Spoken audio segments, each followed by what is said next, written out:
National star Yash ಅವರ 19ನೇ cinema ಯಾವುದು ಎಂಬುದಕ್ಕೆ ಈಗಾಗಲೇ ಉತ್ತರ ಸಿಕ್ಕಿದೆ. ಕೆಜಿಎಫ್ 2 ಸಕ್ಸಸ್ ಬಳಿಕ ಟಾಕ್ಸಿಕ್ ಚಿತ್ರಕ್ಕೆ ಯಶ್ ಕೈ ಹಾಕಿದ್ದಾರೆ.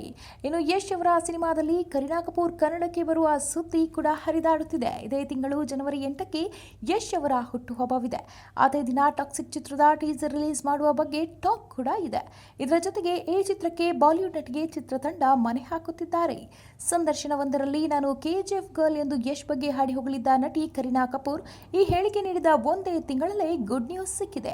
ಯಶ್ ಅವರ ಸಿನಿಮಾಗೆ ಕರೀನಾ ಕಪೂರ್ ಸಾಥ್ ನೀಡುವುದು ಖಚಿತ ಎಂಬ ಸುದ್ದಿ ಹರಿದಾಡ್ತಿದೆ. ಇನ್ನು ಕೆಜಿಎಫ್ ಸೀರೀಸ್ ಬಳಿಕ ಯಶ್ ಅವರ ಟಾಕ್ಸಿಕ್ ಹೇಗೆ ಕಾಣಿಸಿಕೊಳ್ಳಬಹುದು, ಲುಕ್ ಹೇಗಿರುತ್ತೆ, ಇಂತಹದೇ ಒಂದಿಷ್ಟು ಪ್ರಶ್ನೆಗಳು ಎದ್ದಿದ್ದವು. ಯಶ್ ಅವರ ಬರ್ತ್ಡೇ ಎಂದು ಟಾಕ್ಸಿಕ್ ಟೀಮ್ ಸರ್ಪ್ರೈಸ್ ಕೊಡಬಹುದು ಎಂಬ ನಿರೀಕ್ಷೆ ಕೂಡ ಇದೆ. ಇದೇ ದಿನ ಕರೀನಾ ಕಪೂರ್ ಬಗ್ಗೆ ಕೂಡ ಸಿನಿಮಾ ತಂಡ ಏನಾದರೂ ಬಿಗ್ ಅಪ್ಡೇಟ್ ಕೊಡುತ್ತಾ ಕಾದು ನೋಡಬೇಕಾಗಿದೆ.